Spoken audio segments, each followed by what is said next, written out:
Ladies and gentlemen, welcome back to All Beer Inside. Today we are in Champlain, New York, and joining me is Norliah and Erwin of Four Maples Vineyard and Winery. Hi. Thank you very, very much for hosting us today and speaking us about a vineyard.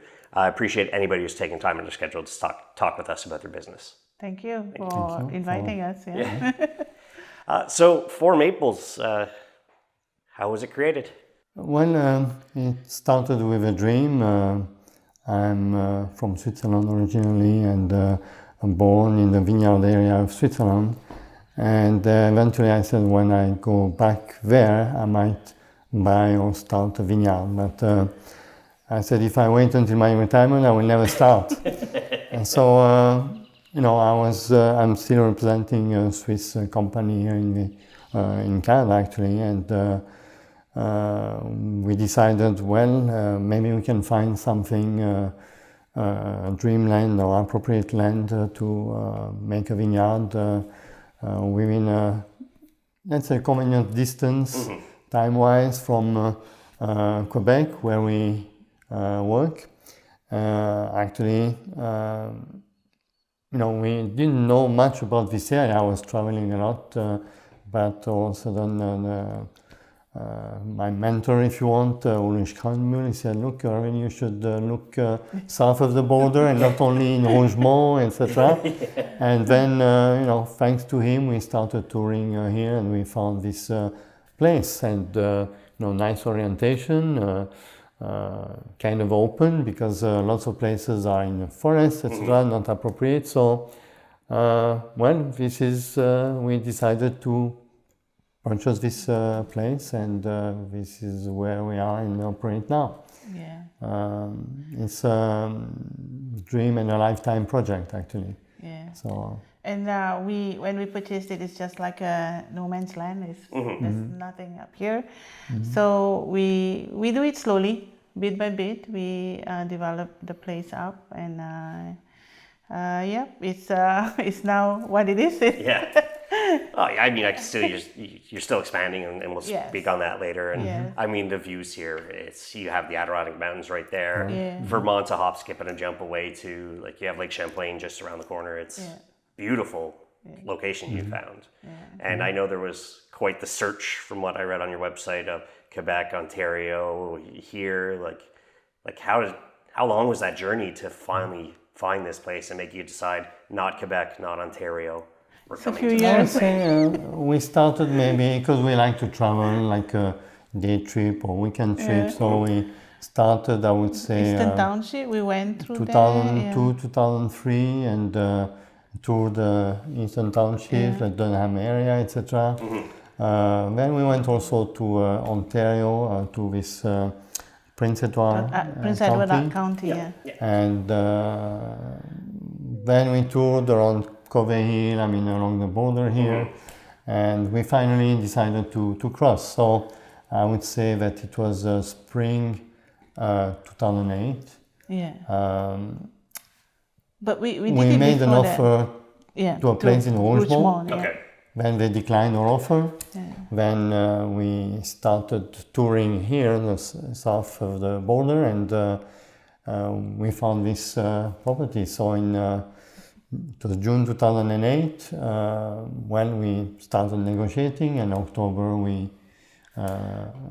went to the notary and acquired the place. The thing he said to me, that I said, Norliah, this is the perfect orientation, perfect slope. I said, okay.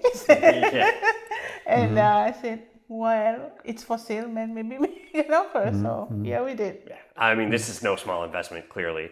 So it's just pulling the trigger on something like that, and that's got to be a huge shift. So. No, of course, part of our retirement went into this, and I would say that we first, when we decided for this land, we analyzed the soil also, because I wanted to make sure that it was appropriate. It was an old quarry, so it was a gravel pit, they call it. Yeah. So I said, okay, it's probably good. Like where I come from in Switzerland, it's gravel and very little earth, and this is what the vine like, because they will, the root system will go deep down to get the water and nutrients. So I just didn't want clay or too much clay. We have the lowland here, which is, we have several types of soil. And the lower part here, the western part, is kind of clayish, so not so good. But we did the last planting in 2021, and we basically stayed within the limit of this vein of soil, which is called Malone. Okay. So the rest we'll see. We have other projects now. Actually, imagine other projects, but. So you go, you do the land analysis, the ground analysis, and you're like, okay, we could grow grapes here. And I mean, you're right across the border, literally. How does the winters that you get are probably the same as we get up in Montreal, and you mentioned Laval pre-show. So it's how does that weather kind of nail you here? Well, actually, if you look at the agricultural zoning, we are in micro zone 5. Okay. All the rest is zone 4. So, and this is thanks to the Lake Champlain. We are on the northern tip of the Lake Champlain, so we don't see it, but we are on the northern tip. So it has some kind of moderating effect wintertime.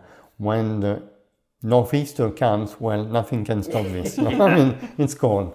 But I would say that, when I came here in 1990, 89 to North America, I never thought I would have a vineyard here. But the climate really has changed. And, when we decided to acquire the place here, we also looked at the temperature curves, etc. When is the first frost, etc. And since we started, looking at the data, since 2008 until now, already the frost has moved toward the end of October, as when we came it was October 14, and we even harvested for the 2017, October 22nd, and after, so quite late, and we gained growing days, and of course we had to find about appropriate grapevines. My dream was, Pinot Noir, Gamay. We planted some. We lost it in 2014 due to May frost, not even because of winter. But we had to uphill, it was grafted, so lots of work and for very little yield. And in 2014 we lost it all, no grape, nothing. So we decided, okay, we put it out and we planted more Marquette, which is very appropriate. It's a direct cousin of Pinot Noir. Has been developed by Minnesota University, and it was actually a test vineyard in Wilkesboro, where we had 25 varieties planted, and Marquette was the most appropriate as far as red, for the region. So basically, this Marquette is becoming the signature grape of this region. Like we mentioned Rolling here in Westport, they planted, I think, about 20,000 Marquette vines in 2020. So, and actually it's very appropriate for the type of soil we have, because, the Marquette in different type of soil might give totally different type of wine. But I think, without losing all, without, tremendous testing and experimentation, we developed a wine that is pleasing the people and which is unique to the, to the region, and each AVA we have, I guess, their signature grape, like maybe the Riesling for the Finger Lakes. So we are proud now to have our Marquette here, and people try to compare, is it like a Chardonnay for the white, or is it like a Cabernet for the red? I said, no, I mean, it's a Burgundy style, because it's a cousin of Pinot Noir, but we use Nordic grapes that are, appropriate for the climate here. And, why I made the same mistake when I wanted to plant Pinot Noir. I said, look, I don't want to reproduce what Switzerland does or Burgundy does. We have to develop something unique to this region, adapted to this region. And when the tourist comes, maybe eventually he wants to drink the wine from this region, not the wine from his hometown in Italy or in France or whatever. So, and if you go to Europe, each village, each region, they have their own wine, and the restaurant will not propose Cabernet from California when they produce Cabernet right there, you know. Yeah, for sure. When we visited, you know, the Bergerac area, etc. You know, it was only local wines. So yeah, my journey into vineyards, local vineyards and stuff is at an infancy at best, and it's discovering that how delicious local made wine is when all I've really ever had was, oh, I'm at a wedding, no, it's whatever mass wine they bought, and oh, I'm at this event, it's whatever mass wine, and then starting to taste fresh local wine, I'm like, where is this? It's the same thing with beer, is like, where has this been all my life? So it's wild, the journey that's beginning, and thankfully you two stepping up and letting us speak with you about the vineyard today and everything that's here. And I look forward to trying the wines at some point too. It's just it's a little early for our recording in the morning, and I was out a little late last night. So being a husband and wife duo, how do you kind of split up the duties? Erwin, you're the primary vinter, you're the primary winemaker. Yes, correct. And you know, of course, working in the fields, trying to sell, but Norliah is more like marketing, social media, event organizer. So she's making the contact, you know, for we had a few, one or two weddings here. We had bridal shower, last year. We can accommodate, I would say, up to 60 people, you know, conveniently. I mean, we can extend this later on, but for now, it's enough. So, you know, this is how we split our work, you know, and yesterday we had guests. We are part of Harvest Host. So we have a camper that actually we have one this afternoon coming that come here. We provide the space, and the only requirement is they have to buy a product from here. So she offers tasting kits, and you know, people usually you know, need a few. For sure.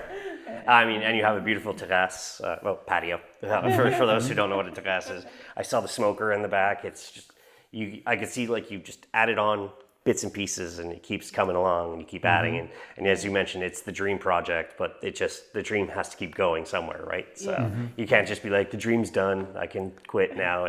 No, you got to keep going, or you're gonna get bored. I mean, you know, I think. Yes, I'm a dreamer. She's a dreamer too, and you know, a dream is beautiful as long as it's a dream. You can imagine all kinds of things. So now we are making our dream a reality. But as you said, it's not the end. You know, there is always matter to dream, and you know, we can always expand and think about improving, you know, improving. Spaces, Four Maples, where does that name come from? It's from Norliah. Well, we were thinking about a name for this place, and Erwin come up with some names, and I said, it's not really nice. I said, why don't we give we have Four Maples, the beautiful Four Maples in our driveway here, and that Four Maples, I think, is probably more than 100 years old. And I said, why don't you give tribute to these Four Maples? So we came up with Four Maples Vineyard Winery. It's just a tribute. And it seems when we talked to the people that was once here, and she was, when we talked to her, she was already like in the 90s, correct? And she said that this Four Maples is already big when she's 3 years old or 4 years old. So we were saying like, wow. So that means at first we don't know how old these trees are. So they said that probably it's more than 100 years old. If she's already in 90s, I bet, only if we cut it, then we know how old it is. But don't want to do that. no. So I mean, we love the way it is, and it's beautiful in summertime, in autumn, and in spring. It's like it's golden with its when it comes, when it starts budding. It's beautiful. So I said, yeah, okay, we name it Four Maples, and I mean, it's you can sit underneath it and just enjoy the breeze and dream more. I think. Yeah, for sure. And your logo, like the shield design, who came up with the logo, and what is kind of each thing? It looks like it's, as you mentioned, Swiss. I see a bit of Canada here with some grapes, and then I'm not sure what that is. Like, where's that logo count? Okay, so first part, I would say the left part here. This is a Hungarian crest, okay, yeah. or part of the Hungarian flag. And this is my origin. I was born in Switzerland, but my parents came from Hungary. Okay. This is Singapore, the Merlion. Yeah, it's an emblem of Singapore. And so she's from Singapore. I was from Singapore, yeah. So, and underneath, yes, the two maple leaf, because we met in Canada and we lived there, and the grape cluster with my initials complete the crest. Yeah. It's beautiful, and it tells a story, as you just said, which is that would draw people like myself who are interested in hearing stories like this. Like that is a draw. So I'm like, why the maple leaves, and like why that kind of almost Swiss, European crest, and I had no idea what the other one was. So it's very unique, I will say. It's very cool. If you see a lot of Singapore, if you go to any Singapore site, you will see the Merlion, because that's a mythical creature from Singapore. And that's a story behind this mythical creature. It saves the people of Singapore. I was saying, like, well, what is my emblem? Yeah, the Merlion will be one, because I was from Singapore, bred and raised there before I come to North America. Very cool. Yeah, and I love nature. My grandmother used to have, well, it's still there. My grandmother have a plantation in Malaysia. So every summer I would spend my childhood summer school holidays. Not say summer because there's no summer there. Yeah. School holidays. Every school holidays I will be there for 1 month, 2 months, just be with her. And even though we do not have electricity, I spend a very beautiful holidays or days with her in nature, and with fruit trees. And when he suggested about having vineyard, I said, well, why not? It's always in my heart, not a vineyard, but to have a plantation like where my grandmother used to have. So, well, it's a nice, and I think my mother always say, if you give your energy to the land will give you back in abundance. Okay. Which is true. Yeah. Yeah. I mean, I can see your grapes are already growing clearly for the last, I'm sure, month or two. Yeah. We've had a weird summer technically it's not summer yet, but we've had some weird weather so far where May was boiling hot and now June is cold. It's so weird. So, and rainy. Yeah. Okay. Yeah. And then I've noticed on your website you've divided your plots and you have like how you name them. What made you decide to name them and not just like this one and that one? No, the first plot that was planted near the street, Prospect Street, we named it AD for American Dream. Okay. His old dream. Yeah. The second plot, BA for Big Apple. Okay. For New York City. We love New York City. Yeah. New York, yeah. Big Apple in New York City. CC for Champlain corner. Like we are the corner here as a curve and Champlain. Then we have D for Dodds family. They were the first settlers on this land. They were farmers, came from England. And as Norliah said, we even met with Gloria or Gloria, I think. Gloria. I mean, I don't know now if she's still alive. She was over 90 like 10 years ago. So, but we said we name it for her, and then E for me, Erwin. Well, why not? I mean, okay, so we, and then we'll see how we progress if we have more clones. A, B, C, D, E. You could have just been like, okay, 1, 2, 3, 4, 5. Like that's, but why keep it simple? Like have a story that you could tell people when they book tours or their weddings or whatever events you have. You have stories to tell these people. So, and I'm sure people come here and they just don't want to just come here and buy a bottle and then leave. There's a story to be told, and a lot of people. Yeah, I think we can tell stories, and they like this, and we like to hear from them. Like those people coming with an RV, they toured the United States, some they went to other vineyards, etc., and wineries. So we like to hear their story, how they appreciated the wine, what type of wine they make for other people, or like yesterday. This couple, they wanted to go to Switzerland. So being from Switzerland, tell us about Switzerland. So, yes, there is all kind of stories, and we like to entertain people. I mean, speaking of that touring too, you do have the Adirondack Wine Trail, but things have really changed since, I guess, because of the pandemic. Yeah, actually, really kicked some people's butts, unfortunately. Yeah, actually, when they decided to make the signage, we still didn't have our license, so we never had our signage as part of the Adirondack Trail. But now with the social media, people can still find us. Yeah. Eventually, we'll have our sign. There is already on Route 11 two little signs, directing them through the industrial park here.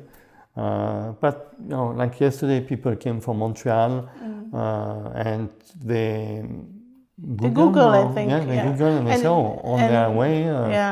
So then they see the sign. We have signs on the road here, so they just see and So I mean, look, we would like to have our sign up in the highway, but for now it's still on the waiting list. So we'll wait. I mean, it's right after the border too. It's that first exit on the 87, or for those who take the other. And even if you take the Rouse's Point exit to go to Vermont or whatever, you can just come here first and then head over to Vermont. So it's you seem to be kind of in the ideal place of people who visit the campgrounds deeper into New York that were not deeper in, but let's say Chazy or where Blue Haven is and things like that. You're almost in an ideal location for that. Along the Champlain, Lake Champlain, the Lakeshore Road, there are also campsites. And people go through that too. So it's just nice. There's lots of traffic. There's lots of traffic. Because that's not Route 9; it's something else, right? Well, the little lakeshore is 9B or 9A, whatever. But Route 9 goes straight from the village to Plattsburgh. But there is enough traffic, and we try also not to rely only for people coming here. But now we started being present at liquor stores. We have a few restaurants. You like breweries? We are at Valcourt Breweries. Friends of the show. They do a lot for us, and we like them. We just attended the Brew Fest last weekend. Brewforce, Brewforce, okay. So anyway, Mary, she also has some ambition to grow hops.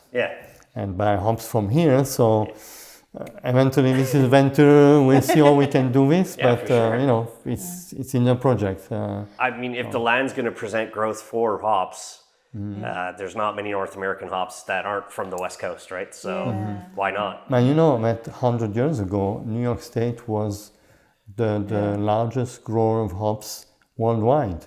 Before Prohibition? If you look at the story, before Prohibition, after it died, and now it's UK and Germany. But it's reviving here. If you go along Route 87, there is one or two growers in the Finger Lakes. We visited some wineries, and they started growing hops too. So we'll see.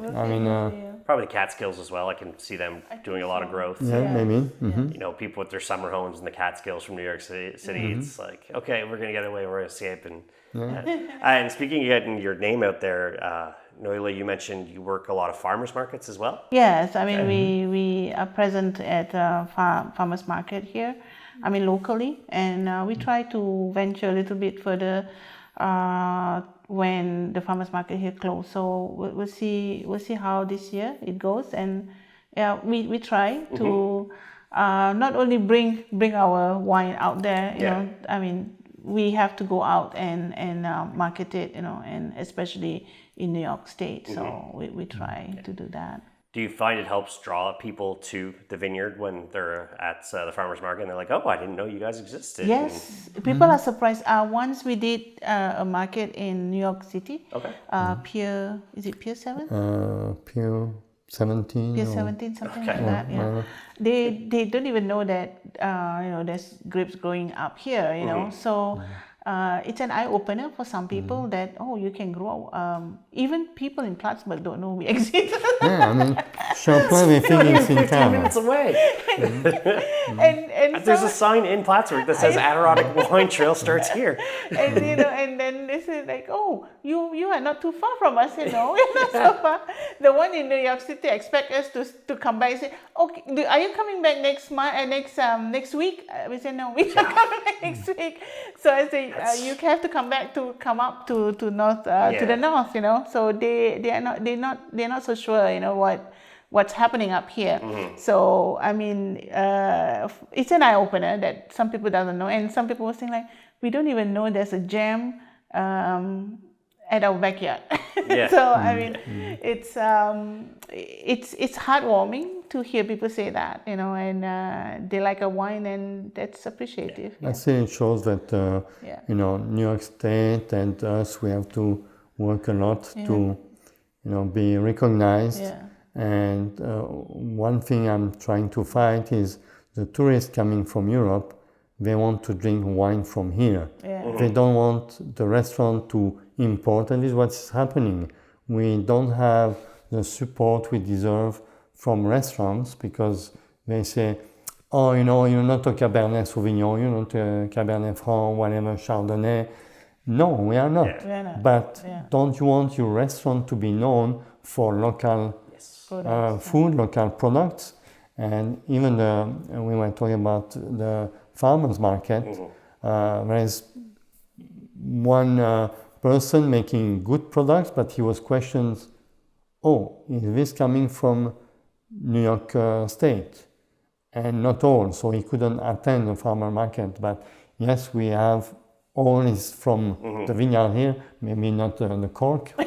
Probably comes from Portugal, or you know, the bottle is made in the US. I try to have it, you know, as local as possible. Even we talk about the cream liqueur later. This is also local product. All the ingredients are from here. But yes, we have lots of work to do to be recognized, and have especially the restaurant, which will be the first window to the tourists to present local product. We need them to support us. And also, not many people know about the grape varieties here. So people know Cabernet Sauvignon, people know Riesling, you know, those are popular varietals.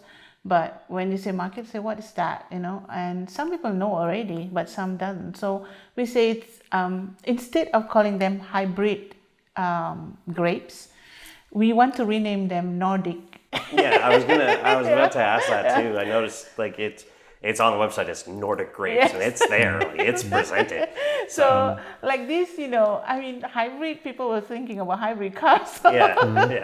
No, so we were saying like, maybe we should rename it, like, you know, we re-educate people. Like, it's Nordic grape because it grows very well in the climate here, you know. So why not, you know? And maybe it's not officially known that, but we'll tell them it's grown here and this is the north, so we call them Nordic grapes. I can even kind of like, for people who aren't educated or whatever, they would just think because you associate Nordic with cold. So they're like, they're cold, like these grapes can grow in the cold in this crazy climate. So, and you've got these certifications here too. You have the completion and the growth grown and certified in Yes, New York State. yes. Was this like kind of a mission to get these the entire time while? Yes, I mean, I was approached by New York Grape and Wine Foundation for the what they call this, the sustainability project that they have last year, and I sat on the advisory committee for this because they want representative from each, if not one or two representatives from each ABA. So I said, okay, I'll sit, and then we sat there for 1 year just to tweak the Vin Balance book, and we came out with the sustainability. So the sustainability project for the Vin Balance is done. So now vineyard that wants to participate has to answer to the Vin Balance and then to be audited. Okay. And then a certification is produced for them.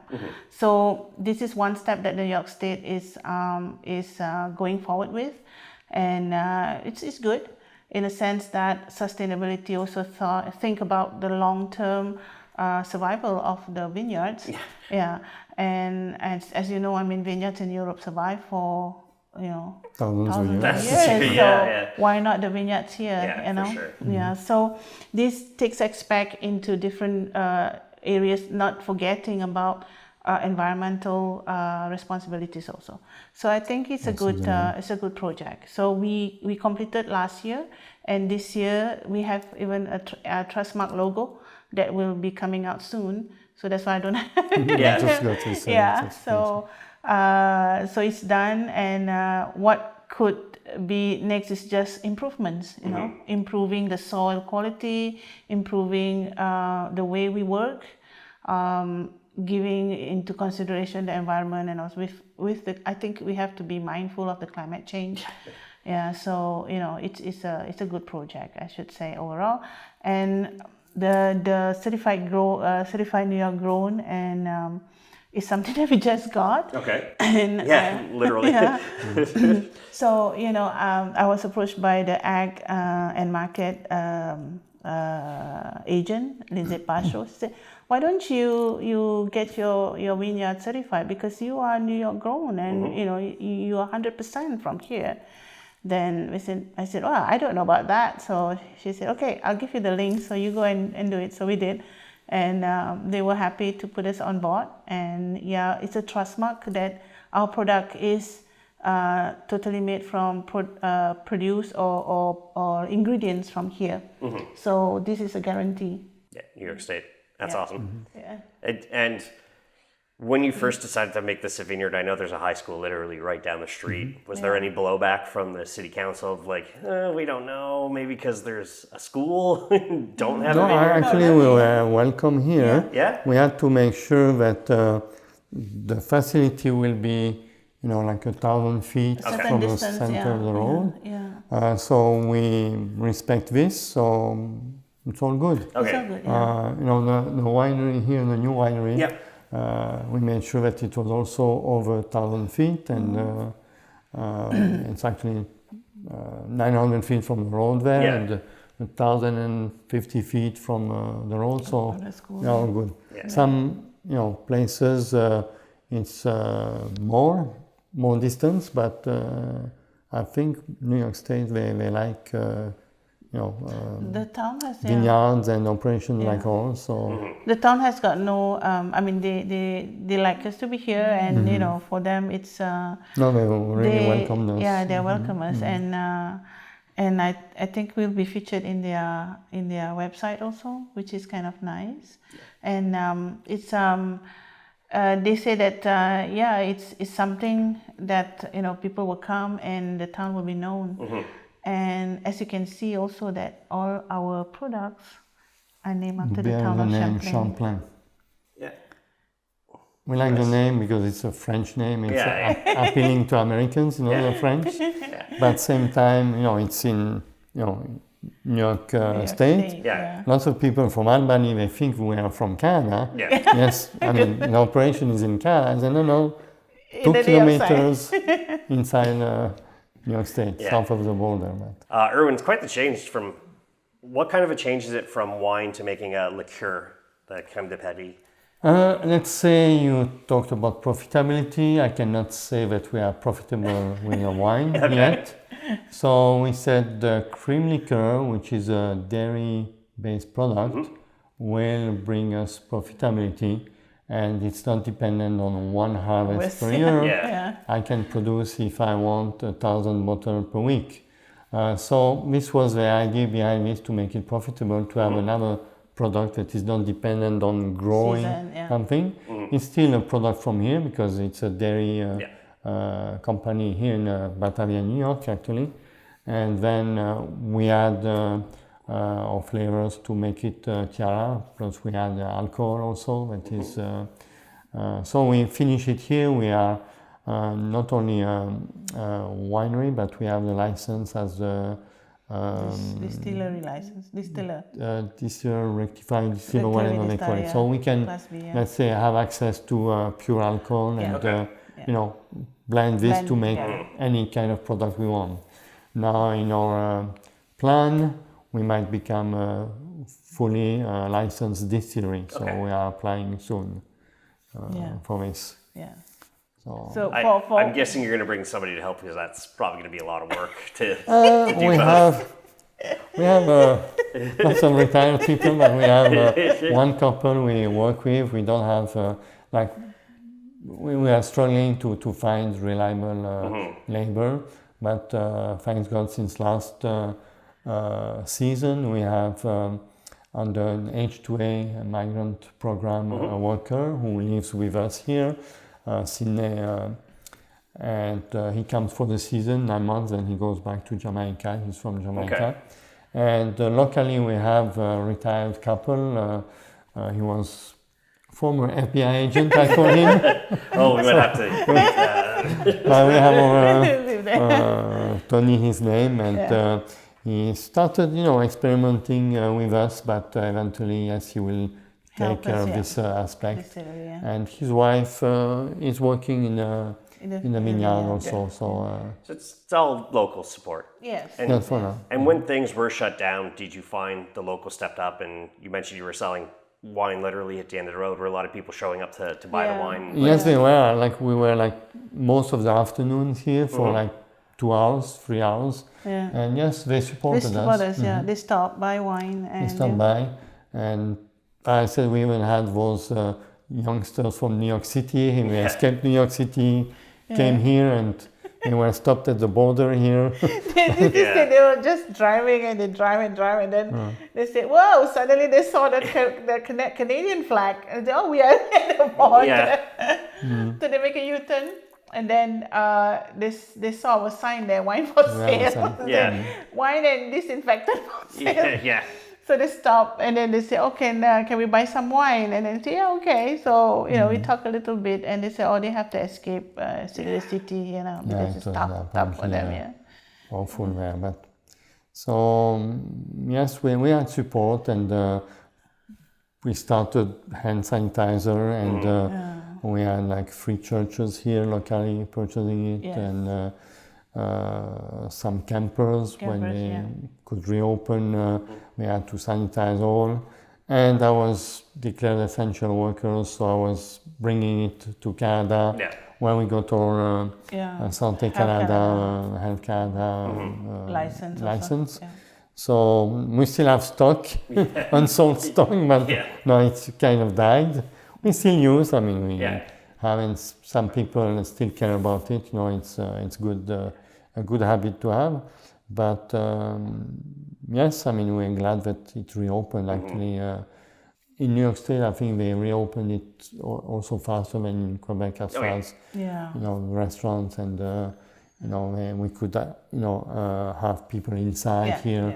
Actually, this pavilion here was the project was to accommodate people outside, since we couldn't get them have in. distancing. But we built it only in 2021, because 2020 it was no contractors available, and we learned it later on that contractors working for business like ours, they could work, but not to build private houses. So it was kind of a weird situation, but it was an interesting time that we lived through, and thankfully we all most of us lived through it. Yeah. It was so weird to just, you're working from home. Now you're working from home forever. Okay, that's weird. And you mentioned you're outside. I saw there's a billiardini or table soccer as well. For sure. Okay, so the kids. Because that would be something where our group that we would come here, we would enjoy some wine and play foosball. Look, actually, we had a group coming, and yes, they saw this and they started playing. But we'll see. Have ideas, ping pong table, things like this. But here there's too much wind. There's a problem with a ping pong table. But we have people who wants to come and give Tai Chi lessons, or So we'll see so we have all kind of proposal. Tai Chi, yoga, I guess, with wine, stuff like that. Something to do with health, it sounds like you're trying to keep busy, keep the people coming in here, buying the wine clearly. If you can, spend 48 hours and then bring it back across Canada if you don't want to pay the taxes. So, for sure. And you've got some award-winning wines from what I see. This is a gold medal wine, 2017. We are very proud of it. I mean, first time we enter USA ratings and they give us good marks for it. And also we has got good review from Belgium, because we presented this wine for export program with the New York Wine and Grape Foundation, and they love it because they say it's a new world wine for them, because they have vinifera. So they give one critic from Belgium is very encouraging, and he wrote it in French actually, and it's very nicely written, I should say. So it's nice, and it gives us more encouragement to make good products. And we don't have like many products, but we only, as I said to everyone that comes, they say, "Oh, can I have your wine list?" I say, "I only have 4 products to serve you." I said, "I have red, I have white, I have rosé, and a cream liqueur." I said, "I will serve you all 4 to taste." So usually they taste and they find it good. So it's very encouraging. That's awesome. Love to hear that. I noticed on the website you speak about AVA or AVA. AVS. For those who aren't aware of that, what is it? It's an American viticultural area. Okay. Yeah.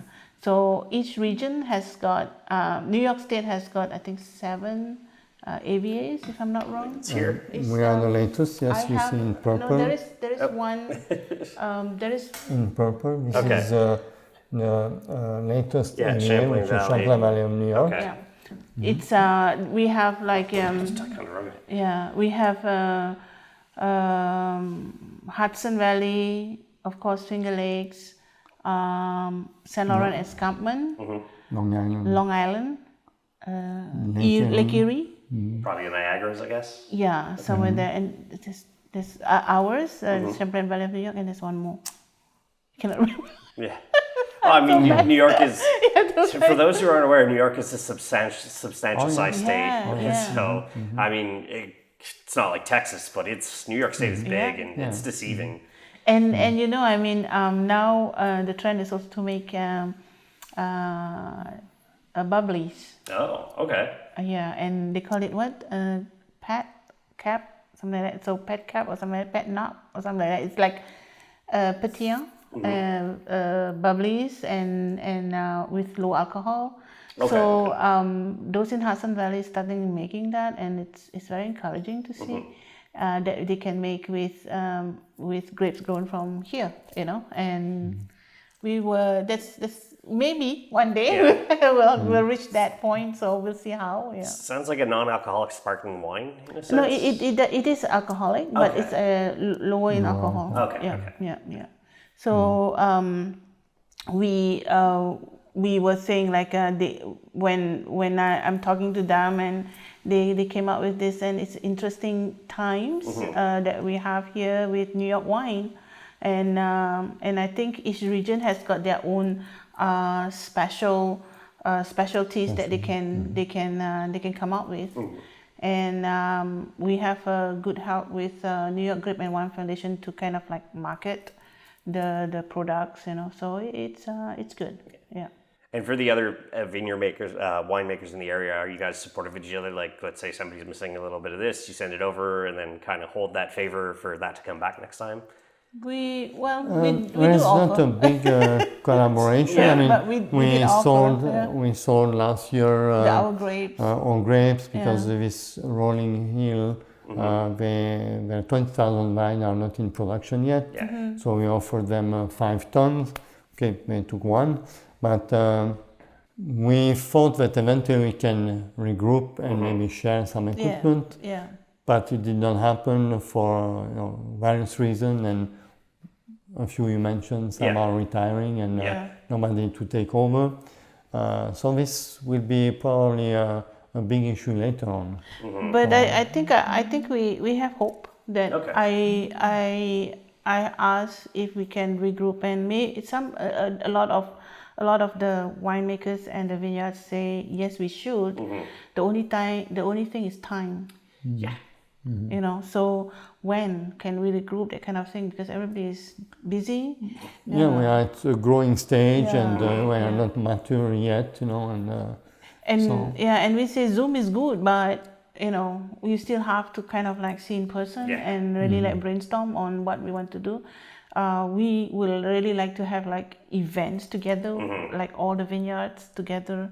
So it hopefully it will come into fruition. Maybe like an Adirondack wine festival or something like that. Yeah. We were thinking about that. It's going to be nice if we have that. I mean, being in Montreal, we're lucky because we get all the festivals. But here, they're clearly smaller. You mentioned Brew Forest. I think I saw 3 breweries maybe at Brew Forest on the website. Yeah. And then you guys, you are a smaller vacation region for a lot of Montrealers come here. Yeah. There's no question about it. You go to Plattsburgh, it's all Quebec license plates. Yeah. So it's definitely more of a touristy location, but you guys are still here, and it's unfortunately that the wine trail is slowly disappearing, but you sound like you have hope that it'll revive itself, that it'll get we hope, And actually we also have a cuisine trail that incorporates the breweries and the vineyards, and hopefully more restaurants or eating places will come on board on it. Like this, it will become a full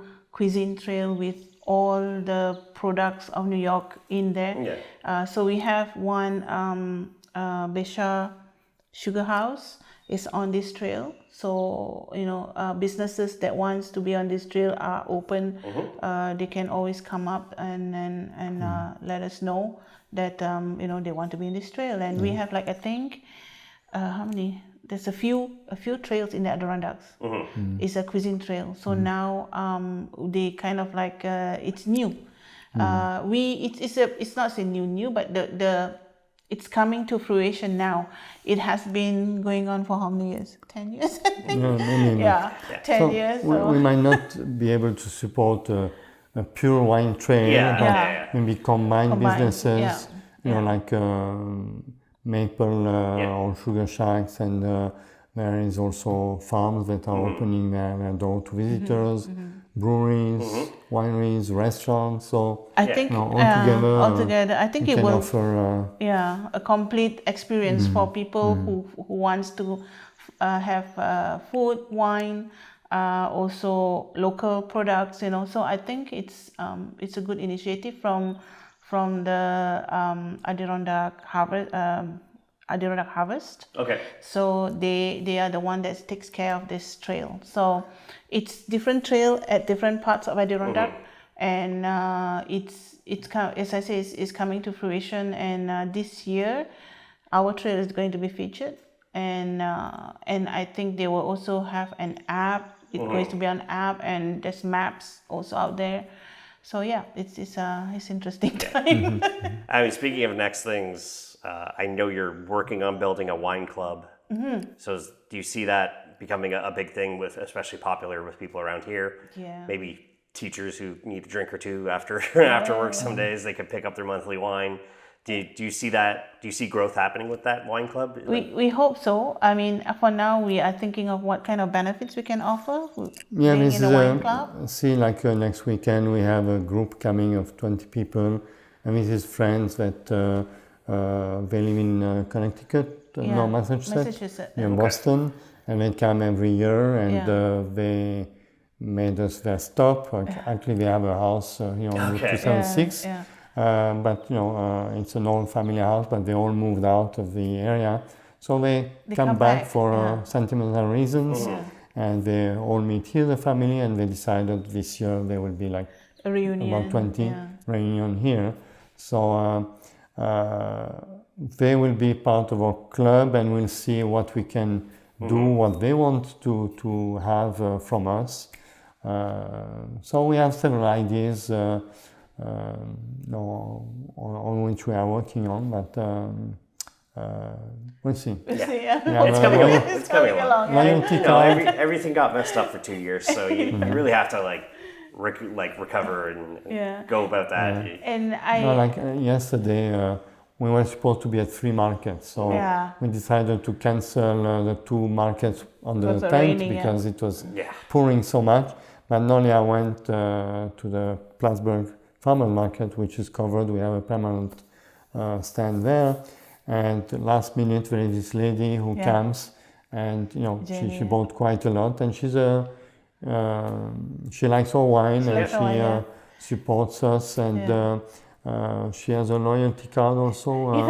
So we developed this loyalty card, and people come, and the 10th purchase is we get 1 bottle for free. So I mean that's the beginning of our loyalty card. But we will certainly want to have a fan club. And I was talking to Erwin. What are the benefits that we want? We want to give a different experience than just giving wine or buying wine from us. That's why I said we have to think of something unique and that benefits the people that likes our wine and likes like a yearly us. party or something. Just Correct. come on down. Or we'll do something. So I love seeing stuff because like that. I know a lot of wine clubs out there. You just buy wine at certain discount price. That's it, But it's like an online club.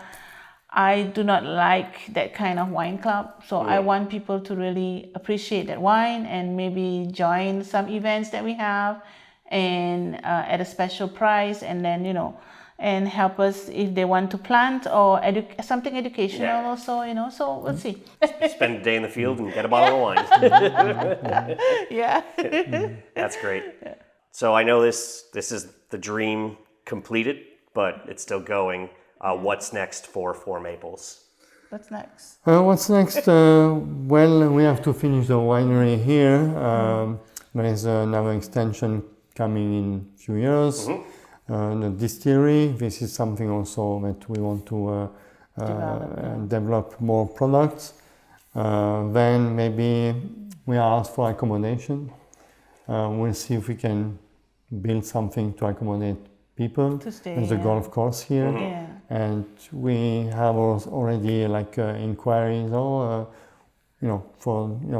We go for a day of golf and then we come here. But you have some place to stay. Where can we stay? So we'll see. We have events also. We have Jeep Club from Montreal. Actually, it's our son-in-law.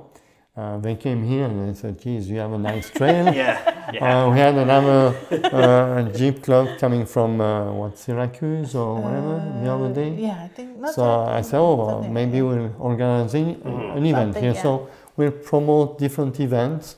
Winter time we started snowshoeing, cross-country skiing. For Valentine's Day we had a package for during COVID time we had one couple who came, but they needed to escape.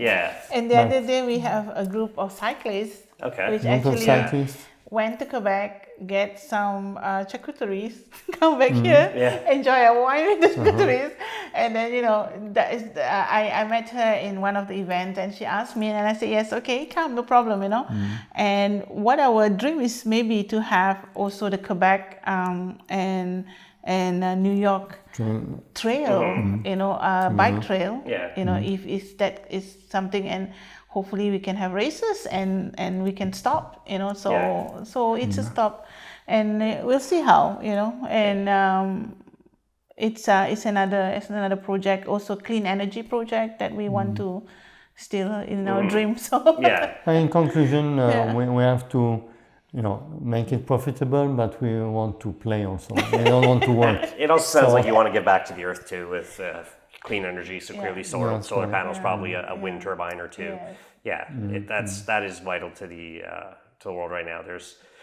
I know there's a couple of breweries that are like, oh yeah, we use solar panels, we use this now, and I know with the breweries, like their spent grain goes to farms, and then the farmers use that, and so it's all like a great big circle in this craft alcohol industry. It seems like everybody's supportive of each other, but at the same time, like they still want to make their own money. But if you're not successful, then maybe your neighbors won't be successful, and if they're not successful, like it's a circle where come to us, but also visit them. So, we have to. We have to be complementary, complementary, and it's also, collaborate together is a key thing. And that's what matters in the end. It's just keep going. That's amazing. You said like this was my retirement, and now it's not my retirement, but at the same time, it's what you want to do. So I'm saying I like to dream, but I don't like to dream alone. I don't like to play alone. So we want people here and people that make this place their own also for an afternoon, whatever event they want to do. So I always say this is our happy place, and we like to share this happy place with people. That's a perfect note to end things off on. Norliah, Erwin, thank you very, very much for letting us speak to you about Four Maples Vineyard and Winery. For those who are looking to find you, where can people find you? Where can we find it? Address, social media, website, all that stuff. Well, we are present on social media. We are located in the village of Champlain, New York side, New York State. Which exit? Exit 42 of 87, or you can take the small border via Route 276. We are the first corner. You turn, if you come from Canada, turn right, and then another right after the three houses, and you will find our vineyard. But the social media and GPS will show you, show the way to us. And not too far, so come visit us. Sure. Okay, so we're going to add the address and everything else in the show notes. As for us, allbeerinside.com is the website. At All Beer Inside on all social media. And as I say at the end of all episodes, drink craft, not crap. Yes.